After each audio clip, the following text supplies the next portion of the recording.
Salam dostlar. Bugünkü dərsimiz class-based arxitekturadır. Class-based arxitekturadır. İndi deməli, keçən dərsdə biz ümumi .NET arxitekturasına bəsit bir giriş eləmişdik. İndi bugün isə o class-based arxitektura deyilən arxitekturanı baxacağıq və OOP tərəfində, yəni C# OOP tərəfi bizə nə gətirir, ona baxacağıq. Yəni, burada bunu analiz eləyəndə adətən bir çox tədris qaynağında, bir çox təlim qaynağında birinci klassik olaraq OOP deyəndə ən bəsit bir araşdırma eləsəz internetdə və ya onlayn bir araşdırma eləsəz, əksəriyyət OOP nəzəriyyəsinin başlayır şeyindən, necə deyərlər, və ehtimal sizdə ən azından rastınıza çıxıb, OOP-nin şeylərindən, konseptlərindən danışırlar. Yəni, bu konseptlər nədir? Inheritance, bəsit yazaq, inheritance, ondan sonra deyək ki, yazaq polimorfizm, polimorfizm var, morfizm. Ondan sonra encapsulation və abstraction. Yəni, bunlar OOP deyiləndə ilk ağla gələn terminlər bunlardır. Amma mən bu terminlərin izahatından daha əvvəl, daha əhəmiyyətli bir mövzuya toxunmaq istəyirəm. O da nədir? Biz bunları öyrənməyimizin məqsədi bir proqram ərsəyə gətirməkdir. C#-la proqram ərsəyə gətirməkdir. Mən niyə inheritance öyrənirəm? Daha yaxşı proqram yaza bilmək üçün. Niyə mən polimorfizm öyrənirəm? Daha yaxşı proqram yaza bilmək üçün. Daha sistemli proqram yaza bilmək üçün. Keçən dərsdə də gördüyümüz kimi, deməli, C#-ın və ya ümumən .NET framework-ünün özünün müəyyən oturaqlaşmış bir sistemi var.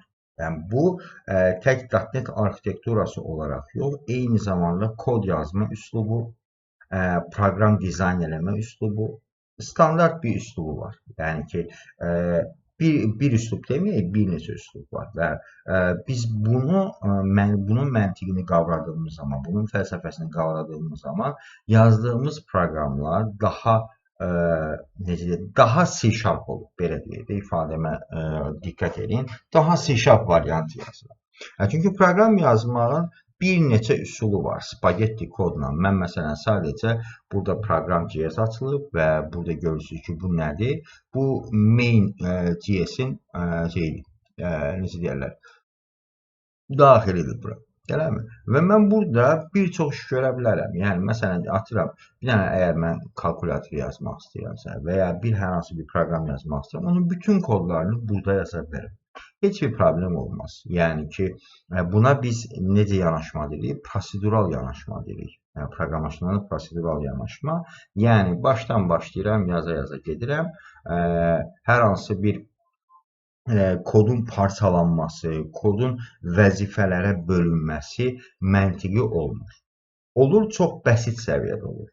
Amma C# deyir ki, əgər biz OOP nəzəriyyəsini gətirmişiksə, OOP nəzəriyyəsindən istifadə ediriksə və bu nəzəriyyə ilə biz kod yazmaq istəyiriksə, onda gəlin OOP-ni düzgün şəkildə istifadə edək. Düzgün şəkildə istifadə eləmək üçün də birinci mən bir proqram yazmaq istəyirəmsə ki, bunu dərsdə onun üzərində nümunə verəcək, onun bir blueprintini hazırlayacaq.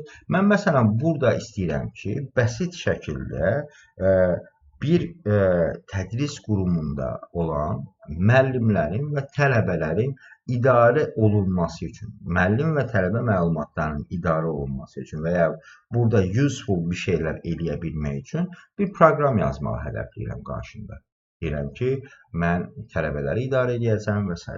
Yəni, bu idarə etmə deyiləndə bizim ağlımıza nə gəlməlidir? Bizim ağlımıza gəlməlidir ki, bu termin bizim üçün artıq bundan sonra sizin həyatınızda daimi olacaq terminlərdən biridir. CRUD termini. CRUD termini bir abbreviation'dır, qısaltmadır. Nədən ibarətdir? Create, read, update, delete. Yəni, bir məlumatın yaradılmasını təmin edə bilməliyik bir məlumatın oxunmasını təmin edə bilməliyik. Ondan sonra bir məlumatın dəyişdirilməsi və bir məlumatın silinməsini biz proqramçı olaraq təmin etməliyik. Yəni proqramın əsas fundamental hissəsi buradan başlayır. Əgər mən datanı manipulyasiya edə bilmirəmsə, mənim hər hansı bir proqram yazmaqdan demək olar ki, söhbət gedə bilməz. Və indi mən bunu eləmək üçün və bunu eləməyin bir çox variantı var. Yəni məsələn, functional programming buna fərqli bir approachla həll edir bunu, fərqli bir yanaşma ilə həll edir. Ondan sonra deyək ki, prosedural proqramlaşdırma fərqli bir yanaşma ilə həll edir. Amma bizim bu hal-hazırdakı fokusumuz OOP yanaşması ilə bu problemi həll etməkdir. Dolayısıyla mən burada birinci nə iş görəcəyimi psevdokod yox, plan şəklində yazmalıyam ki, ən azından təsəvvürüm yaransın ki, mən nə edəcəm və bunu eləmək üçün C# və OOP-ni mən burada necə istifadə edəcəm. Yoxsa inheritance əzbərləmək, polymorfizm əzbərləmək, encapsulation əzbərləmək, abstraction əzbərləmək bizə bir fayda gətirməz. Mən onları nə vaxt öyrənəcəm? Ehtiyac duyduğum anda öyrənəcəm ki, onu tam mənimsəyə bilim. Beləliklə, mən gəlirəm burada deyirəm ki, student idarə edəcəm. Studentləri deyək ki, idarə edəcəm. Və bunun üçün də mənə lazımdır student haqqında məlumatlar. Deyəcəm ki, name, surname. Deyək ki, bu tələbə haqqında bu məlumatları mən idarə etmək istəyirəm. Email, age, sonradan buna əlavələr edəcək. Və ondan sonra gəlirəm, deyək ki, teacher əlavə edirəm. Bu arada bu mənə kömək olan extensionlardır. Burada gördüyümüz kimi Copilot'dır, tövsiyə edirəm. Bunun haqqında da bəlkə bu, məsələn, suggestionları mənə verir ki, mən daha rahat kod yaza bilim. Deyir ki, mənə lazımdır basic məlumat, tələbənin adını, soyadını, e-mailini, age, yaşını bilim. Müəllimin, necə deyərlər, adını, soyadını, yaşını bilim. Ondan sonra burada, məsələn, deyək ki, olsun, profession olsun. Ondan sonra bir də deyək ki, students olsun. Okay? Yəni ki, bu müəllimin tələbələri. Burada da olsun teacher. Yəni, tələbə haqqında, tələbənin müəllimi kimdir, o müəllim haqqında informasiya. Əlavə məlumatlar da verə bilərik, amma ki, ən basic, yəni çox simpledan başlayırıq ki, təfəkkürümüzü tam oturaqlaşdıra bilək. Ondan sonra mən bu məlumatları idarə edəcəm. Studentlə bağlı bu məlumatları idarə edəcəm, teacherlə bağlı bu məlumatları idarə edəcəm və indi bu idarə etmə dediyim zamanda, yəni bunlar nədir? Mən bunları indi OOP variantı ilə necə koda tökəcəm? Necə koda tökəcəm? Birinci, ən bəsit olaraq mən burada özümdə fikirləşirəm ki, əgər mən student generate eləmək istəyirəmsə, birinci istehsal eləmək lazımdır, studenti yaratmaq lazımdır və s. Və eyni tipli tələbələr yaradacağıma görə, mən nə etməliyəm?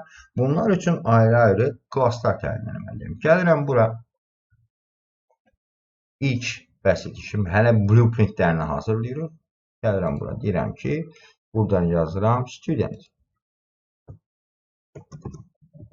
Və burada S təqi qoymuram, students qoymuram. Niyə? Çünki bu sadəcə bir qəlibdir, student qəlibidir. Yəni, mən burada bu qəlibdən istifadə, bu bir təkdir, cəm halda deyil. Ona görə bu adlandırmaya indidən özünüzü alışdırmağınız lazımdır. Ondan sonra gəlirəm bura, bir dənə də şey yaradacam, teacher. Bunu da yaratdıq. Yəni, burada mən məlumatlarımı, əgər mən məlumat create edəcəmsə, bu classdan istifadə edəcəm və bunun içərisinə biz bilirik ki, classda iki tip member var. Yəni ki, bir classın təyinatında bir statik xüsusiyyətlər var. Bir də var ki, o, məsələn, deyək ki, o tələbənin görəcəyi işləri biz metod olaraq qeyd edəcəyik. Birinə property deyirik, yəni bunun daxilində mənim propertylərim olacaq. Properties. Və burada da buna deyək ki, Fields məsələsi sonraki məsələdir. Fields-la əlaqədar danışacaq.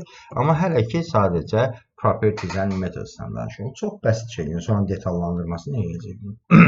İndi bunlar nədir? Bunlar metoda biz bəzi qaynaqlarda behaviors-da adı eşidə bilərsiniz. Onu da eləməyin, qarışdırmayın. Behaviors deyirəm. Bəzi qaynaqlarda bu sözlərlə, bu terminlə istifadə edirlər. İndi mən student üçün burada mən təyin eləmişəm ki, mənim bu studentimdə bu xüsusiyyətlər olacaq. Name, surname, email, age və teacher. Gəlirəm bura.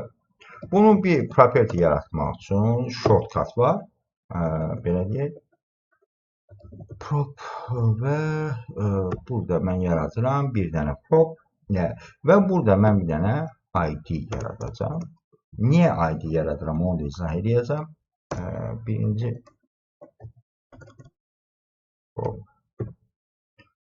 string tipini müəyyən edirəm. Deyirəm ki, olsun name. Ondan sonra üçüncü bir property yaradıram. Bu da olsun string. Neydi burada bir dənə baxaq. Görüntüyə surname, email, age və teacher. Bu da olacaq string. Və adlandırmaya diqqət edin. Property adlarını biz böyük hərflə başlayırıq. Yəni bu .NET arxitekturasında bunlara diqqət eləmək lazım. Bunlar naming conventionlar deyirik biz. Bunları da yavaş-yavaş zamanla artıq oturallaşdıracaq. Ondan sonra gəlirəm bura. Nə var idi? Email. Bu da string məlumatdır. Email deyirəm.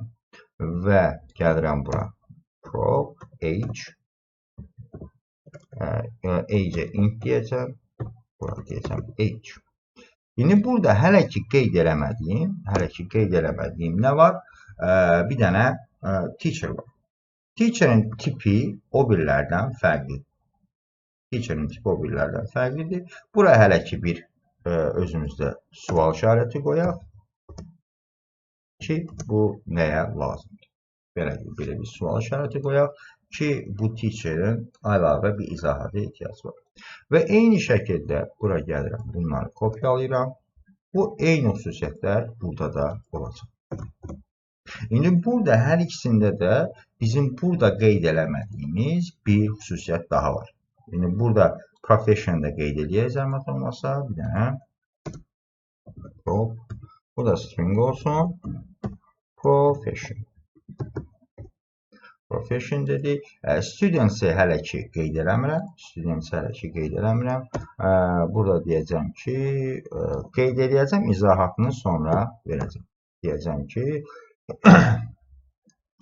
deyək ki, burada student tipində ərqey olacaq burada.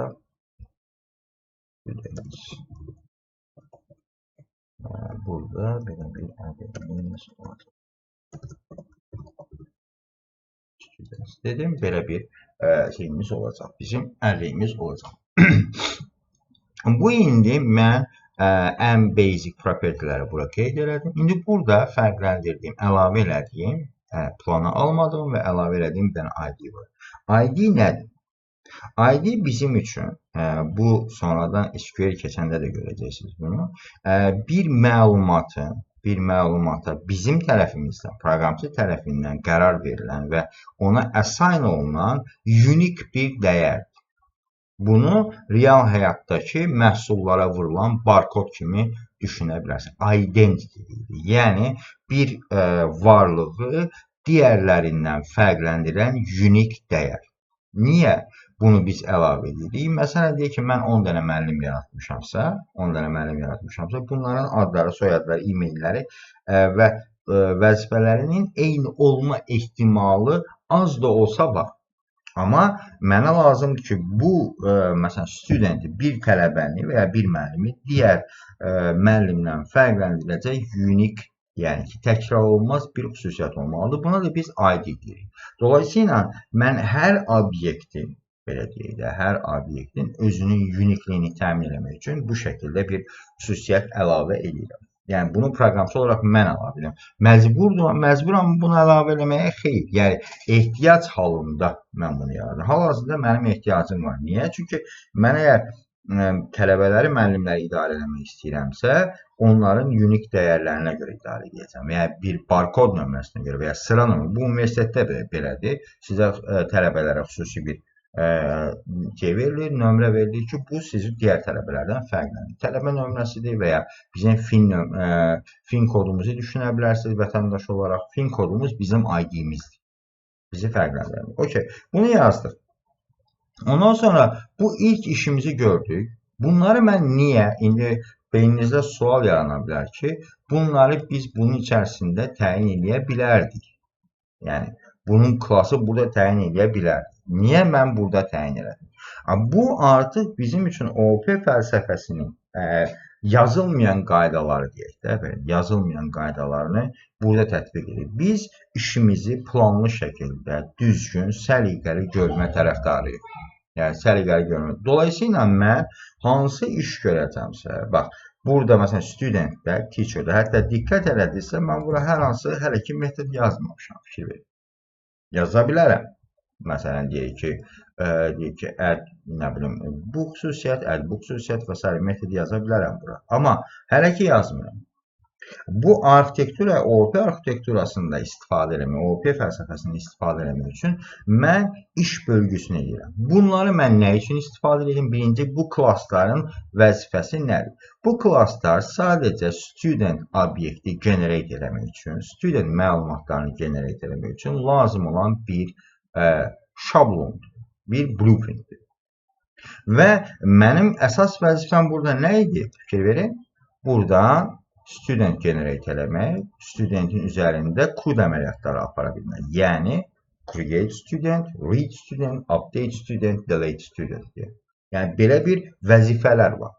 Bəs mən bu vəzifələri necə edeyim ki, rahat idarə edeyim? Dolayısıyla bunu da mən klassdan idarə edirəm. Necə? Gəlirəm bura. Bir dənə klass yaradacam. Buna deyəcəm ki, hələ ki bunun adına niyə belə ad verdiyimi növbəti dərslərdə deyəcəm. Student controller dedim. Bunu rename edeyim. Adını səhv yazdım. Və ondan sonra bir dənə də yazacam nə? Eyni şəkildə buradan create edəcəm bir dənə class. Buna da deyəcəm ki, teacher controller. Bunu da yazdım. Və bu klassların da vəzifəsi nədir? Buradakı dataları, məsələn, student controller'ın vəzifəsi bu student datasını, studentləri, tələbələrin idarə olması. Yəni, bunun içərisində nə olacaq? Bunun içərisində olacaq nə? Baxın. Buradan gəldik. Add student, delete student, update student, read student və s. və s. Get students və s. və s. deyə belə bir metodlar olacaq. Hətta bunlar beyninizi qarışdırmasın deyə klassik bir şey yazacaq. Update student, add student, ondan sonra get student. Bunu hələ ki silək. Get student dedim. Bu da read student olacaq. Hətta bunu read student desək. Read student. Yəni ad çox uyğun olmasa da bunu biz bu şəkildə təyin edəcəyik. İndi eyni şəkildə gəlirəm bura. Deyirəm ki, burada bunun üçün teacher üçün də eyni propertiləri mən bura yazıram. Eyni xüsusiyyətləri bura yazıram. Deyəcəksiniz ki, mən burada kod uzanması yaranır. Kod uzanması yaranır. Xeyr, bu kod uzanması deyil. Buna biz bizim bir qaydamız var proqramlaşdırmada. Dry qayda qanunu. Dry qayda qanunu deyirik. O da nədir? Don't repeat yourself. Yəni buna bizim diqqət eləməyimiz lazım olan bir qayda qanundur. Dry. Bunu da yazım ki, ağlınızda qalsın. Bu dry qayda qanunu mənə deyir ki, əgər sən bir iş üçün görülən yazdığın kodlar bir neçə proqram daxilində bir neçə yerdə təkrarlamaya yol verirsə, bunu aradan qaldırmaq üçün beynini istifadə elə, bunu daha optimallaşdırır. Yəni, proqramçı kimi hərəkət edir. Proqramçı nədir? Optimal şəkildə bir işin görülmüş, optimal və avtomatlaşdırılmış şəkildə bir işin icrasını təmin etməkdir. Proqramçının işi. Dolayısıyla biz bu Dry qanununa riayət eləməliyik. İndi gəlirik, indi bu işimiz bitdimi? Hələ ki yox. Blueprint olaraq işimiz bitmədi. Mən burada nə edəcəm? Gələcəm, artıq bunları formalaşdırmaq üçün belə bir struktur quracam özümə. Deyəcəm ki, burada gələcəm bura, deyəcəm ki, new folder, bir dənə folder yaradacam. Daha rahat işlərimi idarə etmək üçün. Bura models yazacağım. Niyə models adı verirəm? Onu sonradan deyəcəm. Bir dənə də folder yaradacam. Buna da deyəcəm ki, bu da yox.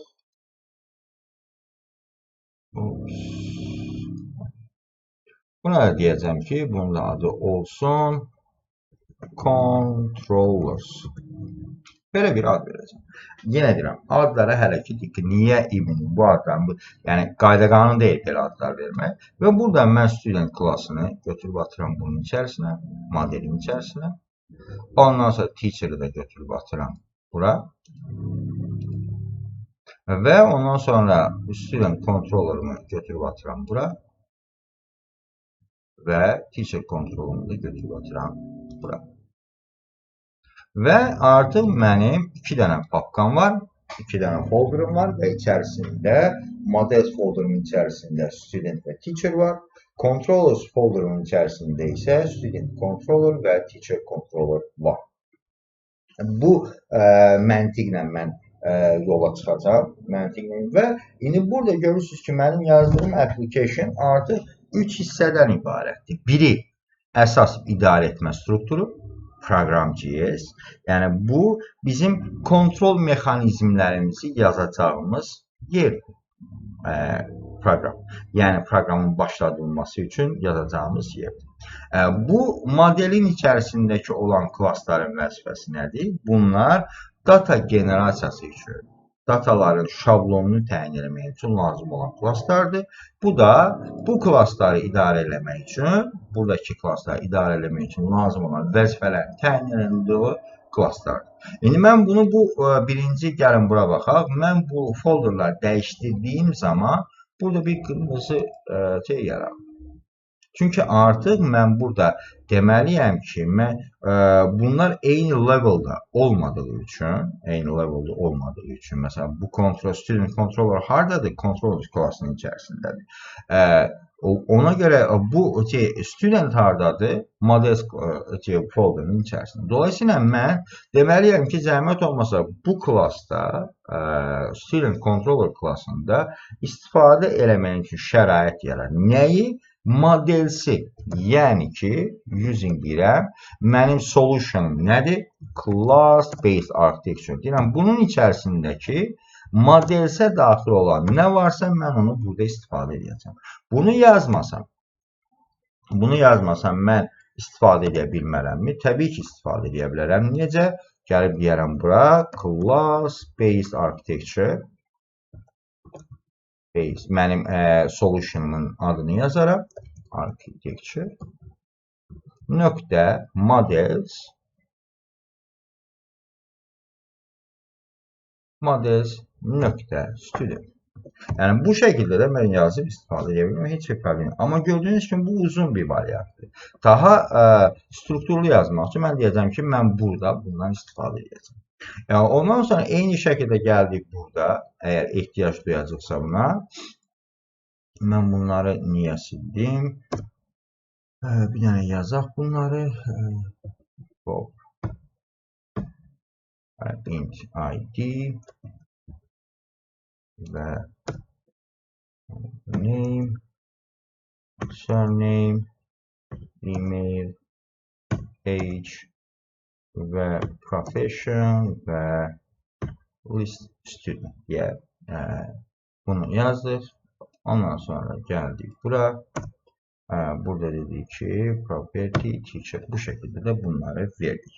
Okay? Və artıq ilkin blueprintim hazırdır. Mən artıq bunları idarə etmək üçün, indi baxın, generate eləmək üçün lazımdır bu. Bu datanı generate eləmək üçün lazımdır. Ondan sonra bunu idarə etmək üçün buradan istifadə elədim. İndi bir hissə qalır məndə. Mən student yaratdım. Mənim bir çox studentim olacaq. Eləmi? Bir çox tələbəm olacaq, bir çox müəllimim olacaq. Mən bunları da idarə eləmək üçün nə mənada idarə edirəm? Bir yerdə toplamaq üçün. Bütün müəllimləri bir yerdə toplamaq, bütün tələbələri bir yerdə toplamaq üçün də bir struktur qurmalıyam. Bunu da sərbəst şəkildə qura bilərəm, amma mən bunu da bu arxitekturaya uyğun qururam. Gəlirəm, deyirəm ki, burada bir dənə folder yaradıram. Adına deyirəm data folder yaradıram. Və bu data folderın içərisində də deyirəm ki, buna adına deyirəm ki, program context. Context ifadəsi biz sonradan çox istifadə edəcəyik.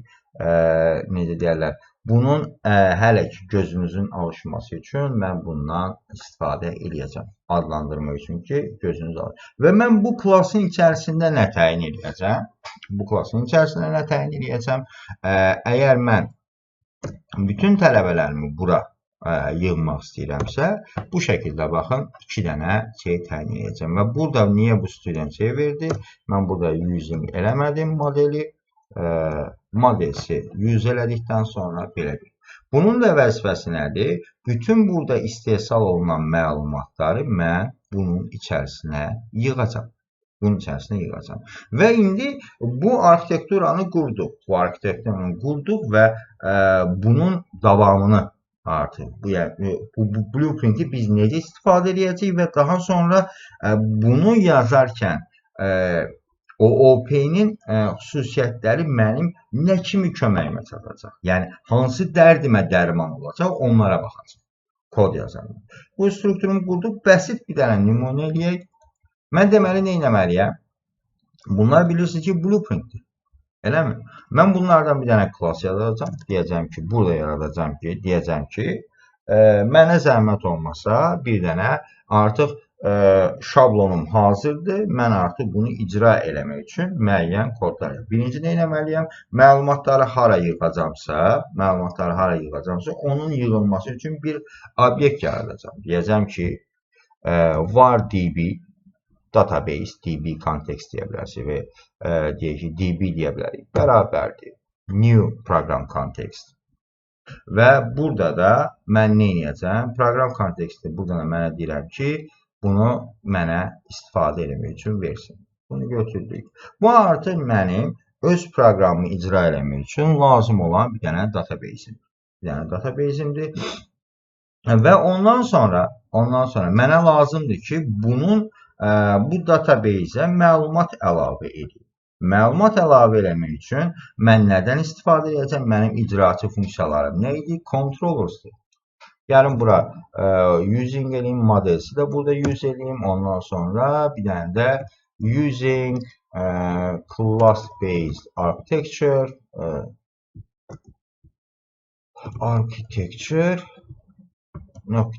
controllers. Bunları mən istifadə edəcəm. Və indi mənə nə lazımdır? Artıq database'im hazırdır. Mənə lazımdır ki, bu database'ə məlumat əlavə edeyim. Və bunu da əlavə eləmək üçün mənim harada metodlarım var. Məsələn, student əlavə eləmək istəyirəm. Düzdürmü? Mən burada artıq bunun daxilində bu database istifadə etməliyəm. Deməliyəm ki, hətta burada mən bunu yaratmayacağam. Gələcəm bura. Deyəcəm ki, bunu buradan götürəcəm. Deyəcəm ki, bunu götürək buradan. Bunu artıq biraz başlayacağım düzənləməyə. Baxın. Gələcəm, deyəcəm ki, bunun daxilində olsun bir dənə hətta bunu generalda yaza bilərik. Ümumi property'də təyin edə bilərik. Burada deyə bilərik ki, bu burada olsun. Burada, pardon, deyirəm, class şeyində yox, bunun daxilində. Baxın, mən burada belə bir DB yaratdım və diqqət edirsinizsə, mən burada varla bir property yarada bilmirəm. Bunun səbəbi nədir? Bunun səbəbi odur ki, var hansı tipdə məlumat olduğunu bilmir. Yəni, təyin eləmir. O sadəcə nə vaxt təyin olunur? Proqram icra olunduğu zaman, yəni ki, intelligence prosesindən ki, building prosesində məlum olur ki, bu datanın tipi nədir? Dolayısıyla, class strukturu buna icazə vermir. Class strukturu deyir ki, əvvəlcədən sənin yerin müəyyən olunmalıdır. Yəni, tipin müəyyən olunmalıdır. Amma mən burada dynamic verə bilərəm. Dynamic'in vardan fərqi nədir? Dynamic odur ki, dynamic building prosesdə yox, artıq compiling prosesində, yəni ki, icra prosesində, maşın dilinə çevrilmə prosesində analiz olunduğu üçün burada class onu eləmir, necə deyərlər, ona restriction qoyur. Dolayısıyla, mən burada gəlirəm, bunun ən yaxşısı belə deyirəm ki, public, hələ ki, public'in nə olduğunu bilməsək də, program context. Program context deyirəm bura və burada bir dənə database yaratdıq. İndi add student eləyəndə, burada baxın, bu program contextin içərisində nə var? Baxın, bir dənə students adına bir property var, teachers adına bir dənə property var. Mən nə etməliyəm? Burada yazacağım ki, zəhmət olmasa, return, bu hələ void belə deyək, DB-nin içərisində, students'in içərisinə nə əlavə elə? Add elə.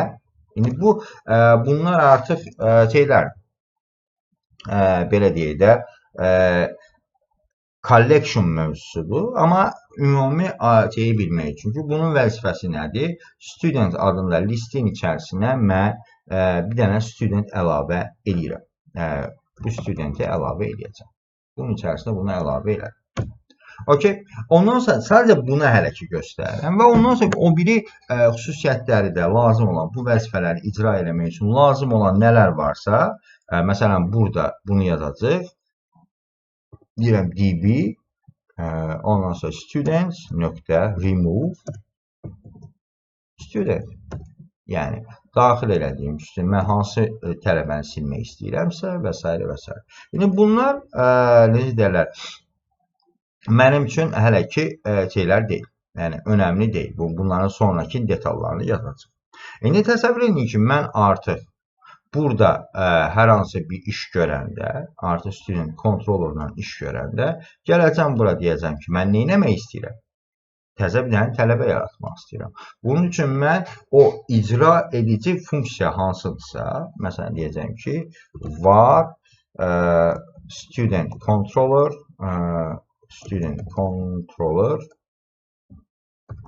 bərabərdir new student controller yarattım bir dənə. Eləmi? Student controller yarattım bunun içərisində və bu student controller mənlə nə tələb edir? Buradan baxacağım ki, DB tələb elədi və s. və s. Və mən burada artıq bunu bir dənə fix edəyək. Burada error verməsinin səbəbi nədir? Bir dəqiqə, class-based architecture, bunu da yaratdıq. Ondan sonra mən artıq eynisini teacher controller yaradıram və mən təzə tələbə əlavə eləmək istəyirəm. Yəni, artıq icraçı maşınımı kodlamaq istəyirəm. Və artıq iş görünməsini təmin eləmək istəyirəm. Student controller nöqtə nə eləmək istəyirəm? Add student eləmək istəyirəm. Yeni tələbə əlavə eləmək istəyirəm. Tələbənin də məlumatlarını burada yazıram. Baxın. Email, John və s. buradan gəldik. Dedik ki, ID, baxıram, ID əlavə elədim. Bərabərdir 1. Ondan sonra gəldik bura. Ondan sonra gəldik bunun içərisinə. Dedik ki, olsun name bərabərdir Həsən, hər neysə. Ondan sonra email deyək, surname bərabərdir Məmmədov və e-mail dedik, bərabərdir necə deyək, hasan@gmail.com və s. və s. bunları əlavə elədik. Bu propertiləri əlavə elədik. Və artıq mən burada nə eləmiş oldum? Bir dənə tələbəni create eləmiş oldum. Ondan sonra əgər mən tələbəni silmək istəyirəmsə, onun üçün delete studentim var. Update eləmək istəyirəmsə, update studentim var. Ondan sonra read var və s. və s. Yəni, baxın, bura yazdığım kodlara diqqət eləsəz, bunlar hamısı referans verir hansısa buradakı klasslara. Baxın, buradakı klasslara. Bunlar bir-biri ilə iç-içə keçən klasslardır. Yəni, bunun əslində bu OOP nəzəriyyəsinin altında yatan fəlsəfəyə baxsaq, OOP nəzəriyyəsini biz bəsit şəkildə bir cümlə ilə ifadə etməyə çalışsaq, bu o deməkdir ki, OOP obyektlərin bir-biri arasında yaradılan ünsiyyət nəticəsində proqramın ərsəyə gəlməsi. Əslində, biz də elədiyimiz şey də bu dəqiq bəsit şəkildə budur. İndi bu məntiqi özümüzdə oturduğumuz zaman, yəni bu fəlsəfəni, yəni big picture-ı biz özümüzdə oturduğumuz zaman artıq o OOP-nin artıq detal mövzuları bizim üçün yavaş-yavaş baxacaq ki, bizim nəyimizə lazım olacaq. Inheritance nəyimizə lazım olacaq, ondan sonra polymorfizm nəyimizə lazım olacaq və s. Və artıq bunu tətbiq edərək görəcəyimiz üçün bizdə burada problem yaranmayacaq. Dolayısıyla siz də C# ilə yazanda, C# öyrənəndə bu metodika ilə öyrənmiş olsanız, birinci beyninizdə bir təsəvvür yaranmış olacaq ki, mən proqram yazmaq istəyirəm. Bu proqramı yazmaq üçün hansı işlər görülməlidir və bu işləri görmək üçün mən hansı klassları yaratmalıyam və bu klassları icra eləmək üçün bu klassların bir-birinə əlaqəsini mən necə təmin eləməliyəm. İlk işimiz budur və bundan sonraki dərslərdə artıq yavaş-yavaş siz də görəcəksiniz ki, OOP bizə nə fayda təmin edir. Belə, bugünkü mövzumuz bu qədər. İndi özünüzdə bunu praktik eləmək üçün özünüzdə ağlınıza bir proqram ideyası gətirin və onu bu şəkildə blueprintlərini hazırlamağa çalışın ki, özünüz yazaraq artıq məntiqini qavrayaraq bu arxitekturanı yarada bilərsiniz.